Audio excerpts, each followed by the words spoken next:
10절 보니까요. 이제 그 기드온의 막내 아들 요담, 기드온의 막내 아들 요담이 예화를 든 것이죠. 예화를 든 것입니다.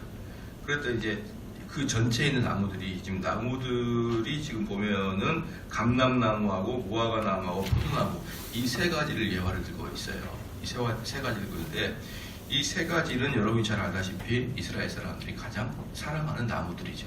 가장 사랑하는 나무들이고 그리고 가장 왕 같은 그런 역할을 하는 거예요. 이들이 너무 좋은 역할을 하고 있다라는 것을 지금 말씀을 해주고 있는 것이에요. 그러니까 나무들이 이제 위원회를 조직한 거예요. 나무들이 위원회를 조직해가지고 최종 후보자를 만들어서 이제 차례대로 접근했습니다. 그 첫 번째 나무가 바로 감람나무예요. 감람나무는 올리브나무죠. 올리브나무인데 식료, 지금도 먹고 있죠. 식료 또는 목공할 때 바르기도 하고 또 약으로 바르기도 하고 또는 이게 촛불을 태우는 연료도 되고 이 감람나무는 그야말로 이스라엘 사람한테 엄청나게 중요한 나무인 거예요. 그리고 엄청나게 중요한 나무고 특별히 이제 이 감람나무 기름으로 왕과 제사장이 이제 될 때 머리에 기름 부음을 하는 것이죠. 그러니까 이 감람나무야말로 어떻습니까?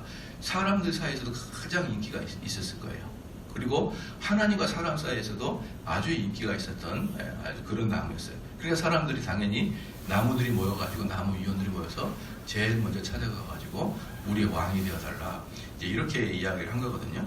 그러니까 8절에 하루는 나무들이 나가서 기름을 부어 왕을 삼으려 하여 감람나무에게 이르러 너는 우리의 왕이 되라 하며 그러니까 9절에 감람나무가 그들에게 이르되 나의 기름은 하나님과 사람을 영화롭게 하나니 나는 기름을 가지고 하나님과 사람을 영화롭게 하는 것만으로도 만족한다 이 말이에요.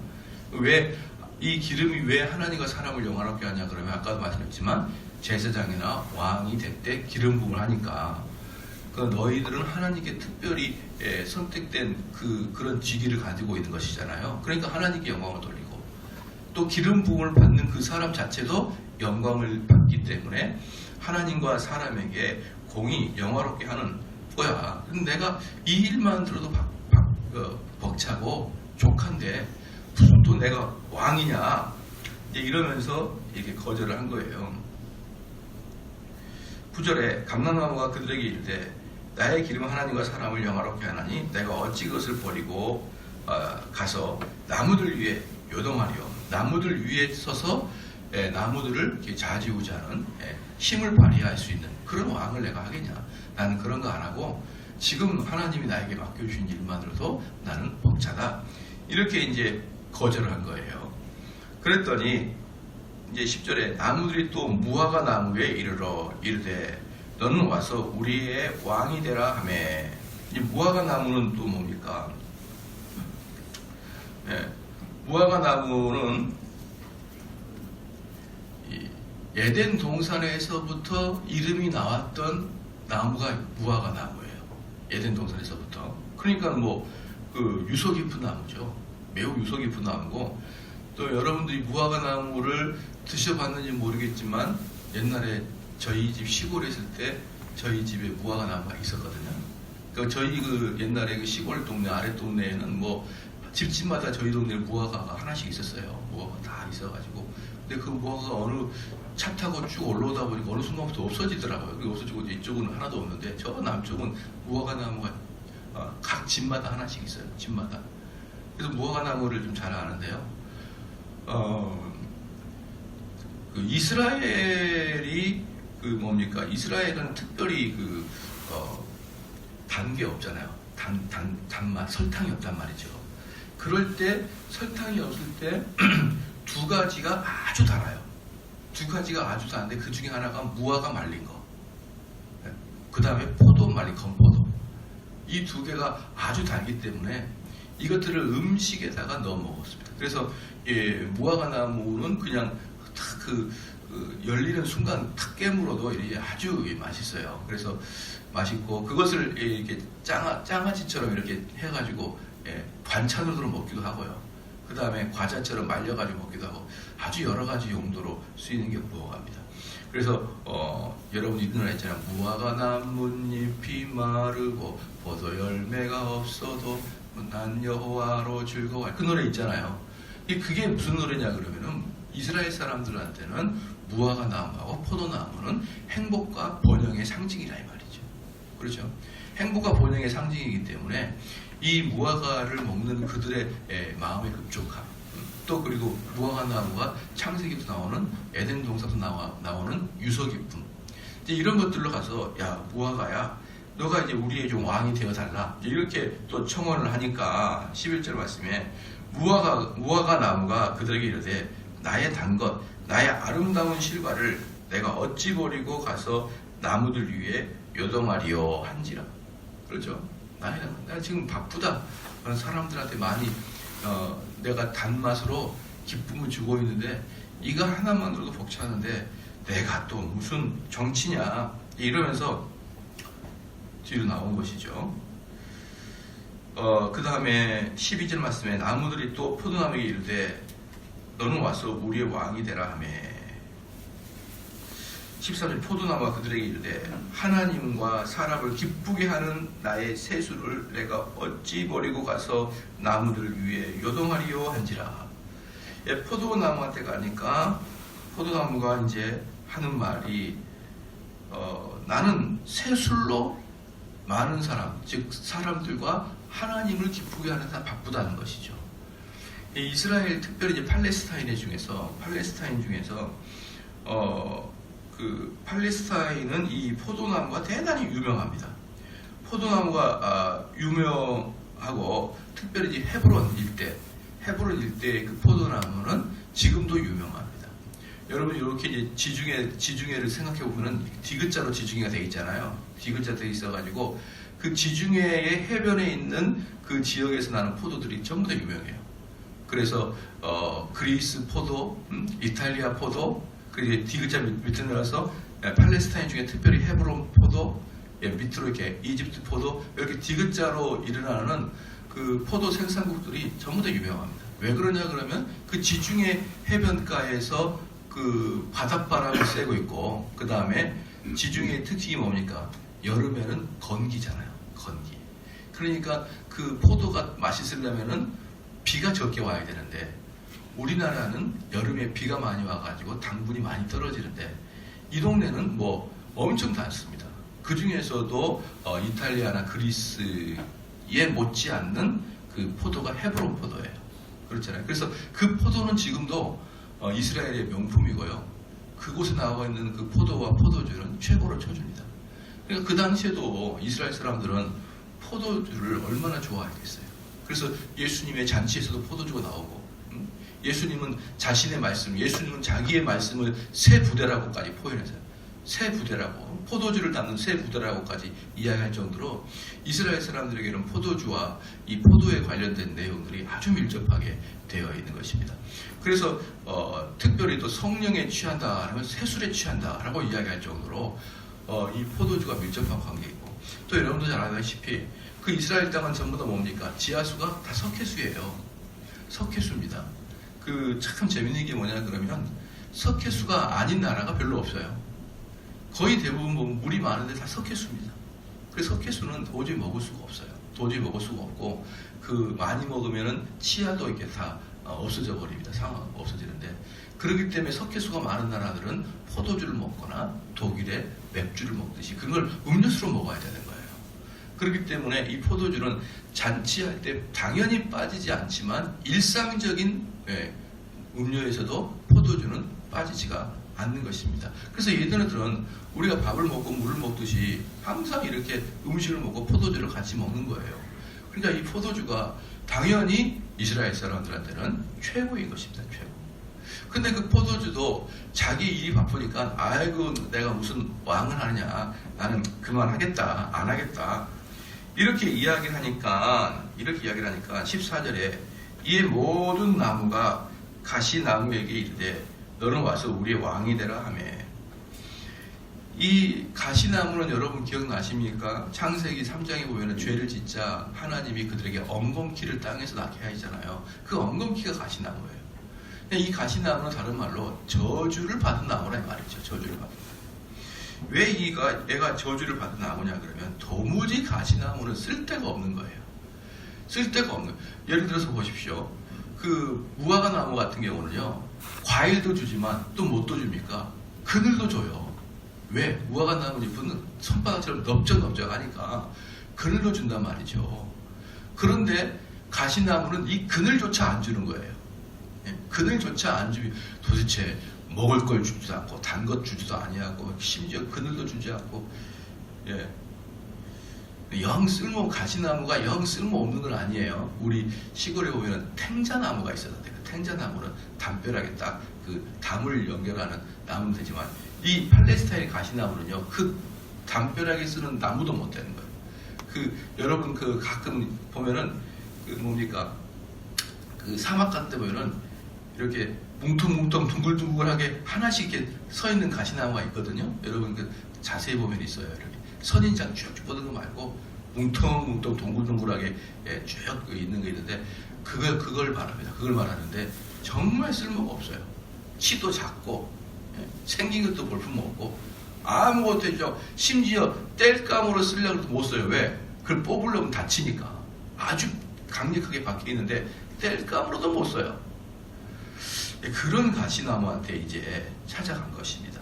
그러니까 15절 말씀에 가시나무가 나무들에게 이르되 너희가 참으로 내게 기름을 부어 너희 왕을 삼겠느냐 와서 내 그늘에 피하라.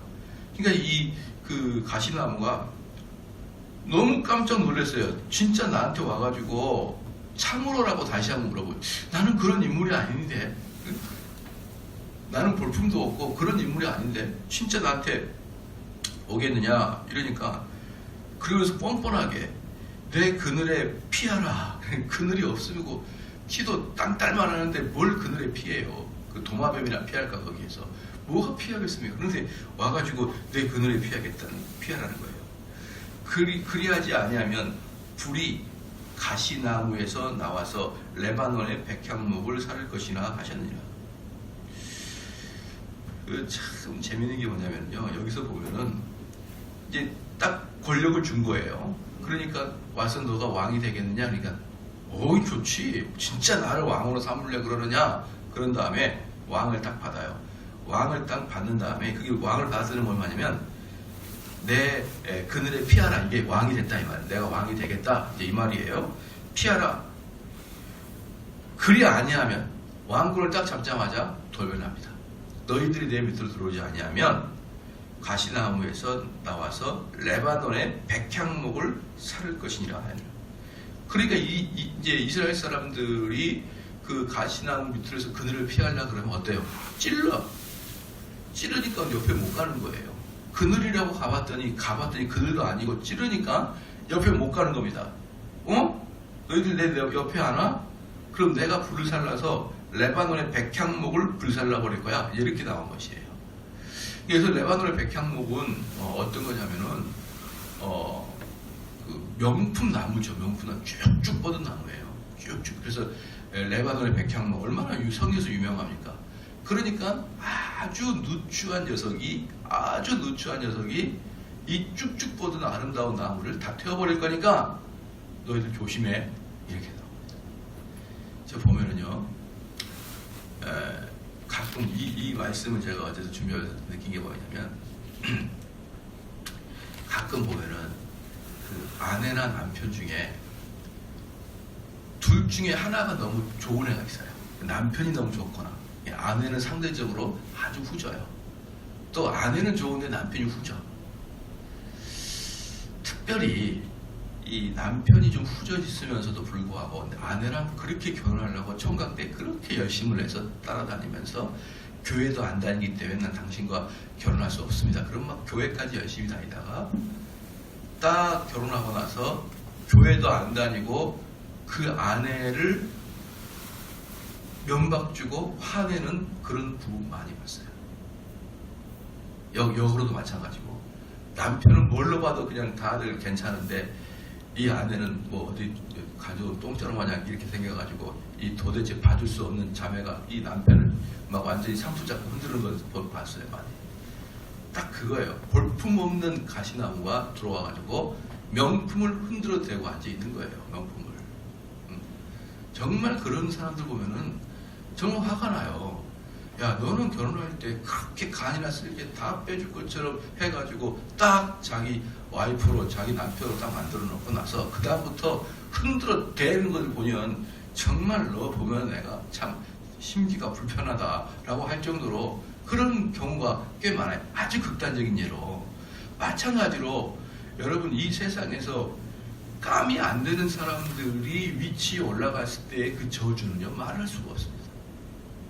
그게 바로 이 상태를 말하는 거예요. 그래가지고 다 그 밑으로 누가 들어가냐면 백향목 같은 그 레바논의 백향목 같은 거목들이 그 가시나무 밑에 들어가 앉아가지고 비교도 안 되고 가시나무는 아무 쓸모도 없는데 이 백향목 나무는 어때요? 얼마나 단단하고 그 나무가 너무너무 촘촘해가지고요. 그게 뭐 썩지도 않습니다. 썩지도 않아요. 제가 레바논의 백향목은 못 봤습니다만은 어디 외국 가가지고 그 나무 중에 가장 밀도가 강한 나무를 제가 한번 본 적이 있는데요. 그것은 벌레도 못 먹어요. 어찌나 단단하지. 이 툭툭 뚫으면 거의 쇠 같아요, 나무가. 그런 나무로 여러분 집을 지어 보십시오. 이게 천년은 가도 안 무너집니다. 천년가도. 그 레바논 백향목이 그래요. 아주 밀도가 있고 쭉쭉 뻗어가지고 정말 명품이거든요. 그 나무로 가구를 만들다든지 집을 만들면 너무 좋은데 그 뗄감도 쓸 수 없는 그 가시나무가 지가 뭐라고 백향목에다가 불을 지르고 그럽니까? 그러니까 이게 지금 뭐예요? 위치가 안 되는 사람이 왕이 됐을 때의 이 문제를 지금 여러분 보여주고 있는 것입니다. 그런데 이제 이 결과론적인 문제지만 말입니다. 결과론 문제지만 16절 봐볼까요? 16절 이제 너희가 아비멜렉을 세워 왕을 삼았으니 너희 행한 것이 과연 진실하고 의로우냐? 이것이 여룻바알과 그 집을 선택함이냐? 이것이 그 행한 대로 그에게 보답함이냐? 그러니까 이제 세겜 사람들에게 기드온의 막내 아들 요담이 쭉 예화를 든 다음에 그 가시나무를 너희가 뽑은 거야 라고 얘기한 거예요. 그 가시나무를 너희가 뽑은 거야. 그런데 이제 여기서 이제 이야기를 좀 보면은 무엇을 알 수 있냐 그러면은 처음에는 그 올리브 나무, 그 다음에 무화과 나무, 그 다음에 포도나무한테 갔을 때 그들은 자기들의 사명을 너무나 열심히 한 나머지 정치를 다 안 했어요. 그러니까 가시나무가 왕이 되는 겁니다. 저도요, 여러분 가끔 가다가 교단 어른들이 야, 정 목사 이제 너도 좀 교단 일 좀 해라 이렇게 연락이 와요. 나이도 이제 어느 정도 됐고 또 그러니까 와서 좀 열심히 해라. 근데 저는요, 선배님 저는 지금 저희 교인들만 관리하기도 벅차고 지금 저희 교인들하고 같이 성경 공부하는 것만 즐겁습니다. 똑같이 이야기하는 거예요. 얘네들하고 저가. 그럼 어때요? 누가 교회에 정치를 하겠습니까? 목회가 안 되는 분들이 정치를 해요. 목회가 안 되는 분들이. 목회가 안 되니까 한 10년, 20년 열심히 했는데 교인 수는 늘지도 않고 줄지도 않고 매번 그 모양이고 앉아서 듣는 분들도 졸거나 약간 코마 상태에 빠지거나 그런 경우에 그런 교인들이 그래요. 그러니까 이 인간들 얼굴 보기도 싫고 이러니까 아이고 눈을 자꾸 외부에 돌려요. 외부에 돌리니까 자꾸 하다 보니까 교회에서 정치를 하게 되는 거예요. 그게 문제가 뭐냐 그러면요, 여러분 신앙생활을 하면서 사역하면서 성도가 잘 늘지 않는 것은 여러 가지 이유 중에 하나가 뭐냐면은 사실은 대인관계에 어려움이 있을 수도 있어요. 목사님들 사이에서. 그리고 어차피 교인들하고 목사의 관계는 사람과 사람의 관계인데 이게 잘 안 되거나 아니면 설교로 감화 감독을 잘 못 했기 때문에 교인이 안 될 수가 있어요. 바로 그러한 분들이 다수가 정치에 들어가면 어떻게 될까요? 그럴 때에는 상식도 안 통하는 경우가 많아요. 상식도 안 통하는.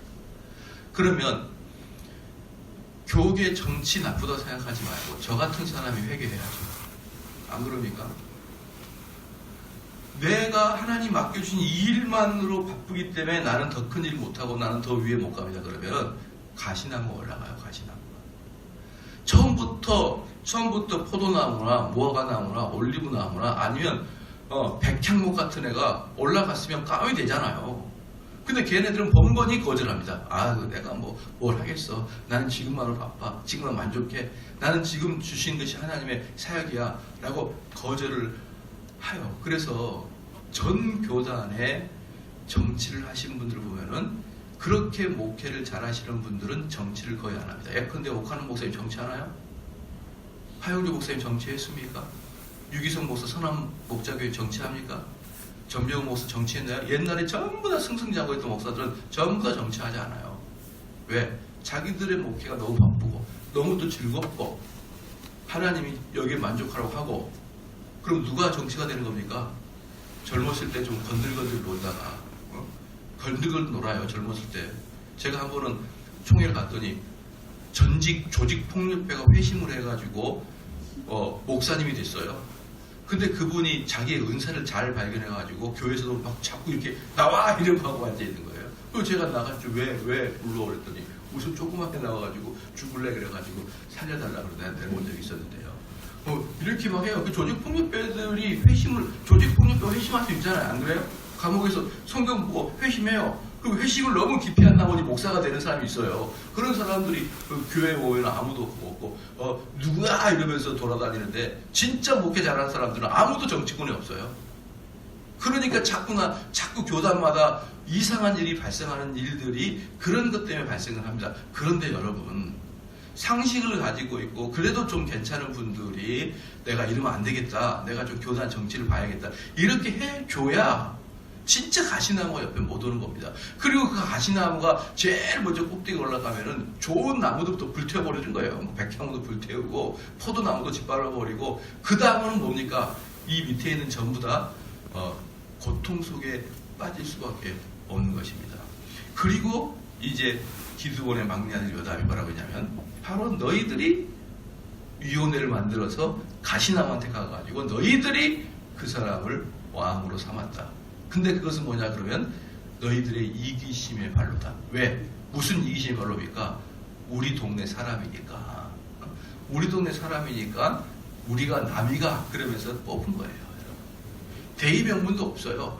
이 사람이 했으면 정말 나라를 발전시키겠구나. 이런 것도 없이 가까이 있는 사람, 우리가 쟤를 왕으로 세우면 제가 우리를 잘해주겠지. 이 정도의 아주 그 수준 낮은 상식을 가지고 그 왕을 삼은 겁니다. 그래서 16절에 이제 너희가 아비멜렉을 세워 왕을 삼았으니 너희 행한 것이 과연 진실하고 옳으냐?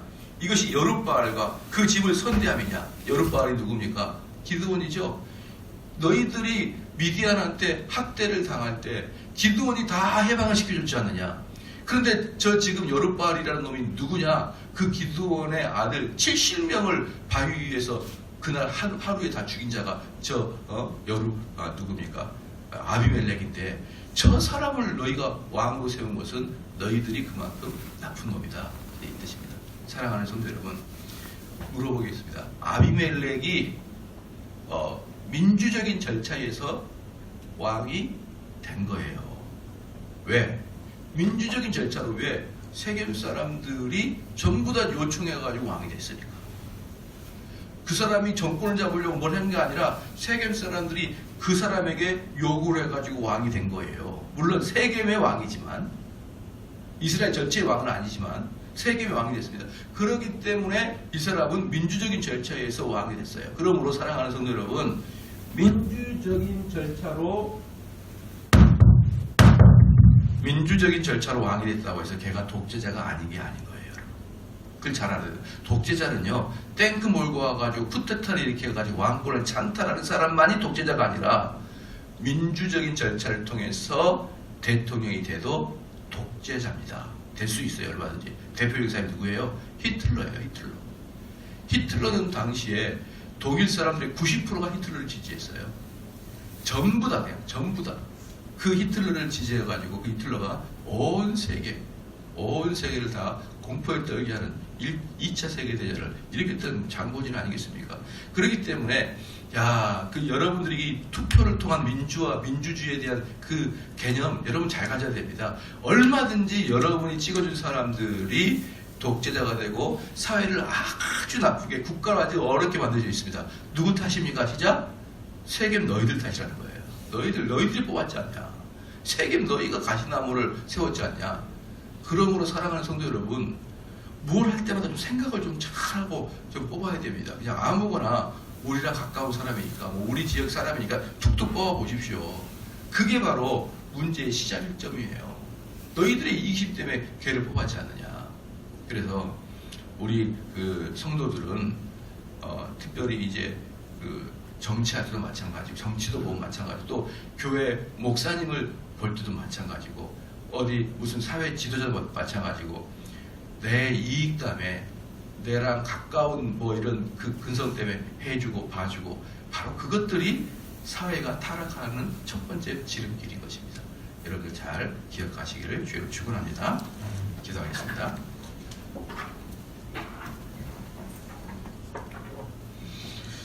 하나님 아버지, 오늘 이 시간에 요담이 4가지의 나무를 예화를 들면서 마지막은 결국은 가시나무가 그 왕권을 차지하는 그 예화를 보여주심을 참으로 감사합니다. 이 다른 그 3가지 나무는 자기가 맡겨진 일에 만족함으로 말미암아 더 이상 더 큰 것을 관리하지 못하는 그런 단계에 빠졌을 때 정말 가치도 없고 볼품도 없는 그 가시나무가 정권을 잡음으로 이스라엘은 곤란함과 고통 속에 빠진 것을 보게 하여 주심을 감사합니다. 하나님 아버지여, 항상 저희들도 주님이 맡겨준 그 사명과 더불어 더 큰 것들을